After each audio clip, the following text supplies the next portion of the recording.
Good Friday morning, church family. We're glad you're with us today. Pastor, how's your week been? It's been good. It's been good. Wow, the weather is winter, Welcome spring, to Tennessee. summer, fall, all those Welcome right in to between. Tennessee. That's exactly right. I was talking to somebody the other day from California, and I said, welcome to Tennessee. That's right. Hey, Wednesday night was great, too. It was. Appreciated people in Bible studies and all the ministries, but Chick-fil-A was great, thank you guys for being here. It was a wonderful evening of fellowship. As we say that, if you're not here on Wednesday nights, you're missing something. Right. There's a lot of ministries happening here on Wednesday night. We'd love for you to be a part of that. You can look at the website and check that out. But John Mark, good news is it's Friday, but Sunday is coming. That's right. Sunday morning, 9 a.m. is our Connect Hour. If you're in a small group Bible study, you'll be here at 9 a.m. If you're not, we want to give you the opportunity. That's open every week to get involved in a small group. Just come to the steeple entrance right into that Connect Center. Somebody will get you where you need to go. That's from preschool all the way to adults. So we have something for everyone there. Immediately following that hour is our 10:30 a.m. worship hour. And where are we at this week, Pastor? Yeah, in person, we're in Ruth chapter 3 this week, all dressed up and somewhere to go. Maybe you've heard the phrase all dressed up and nowhere to go. Well, Ruth had somewhere to go, and we're going to see that.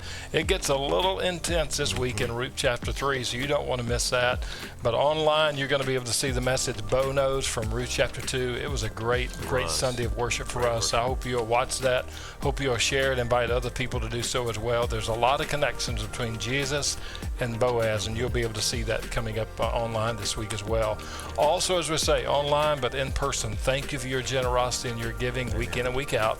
Our giving, one of our goals this year is to see a 10% increase in giving of tithes and offerings and church to the glory of God. We're actually over that.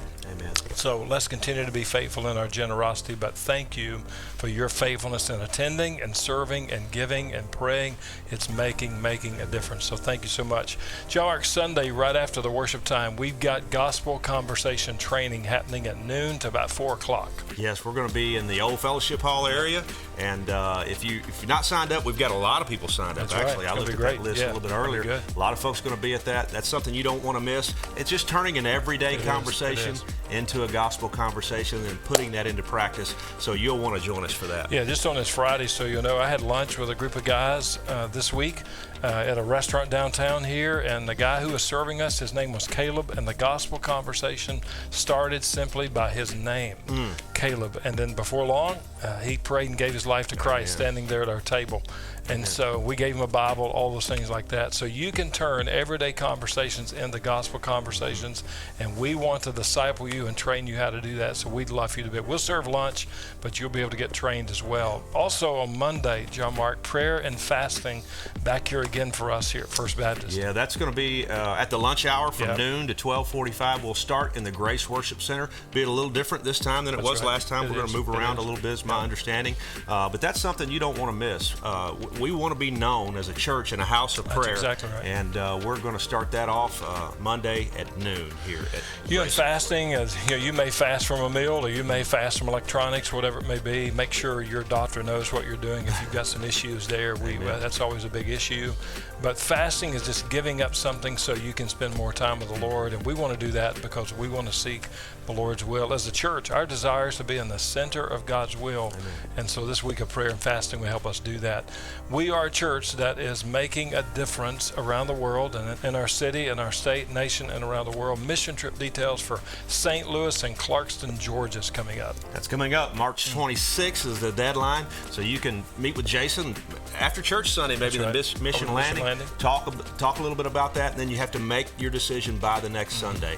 So you'll want to make sure you get in there and get with Jason, figure out exactly what might be for you or your family.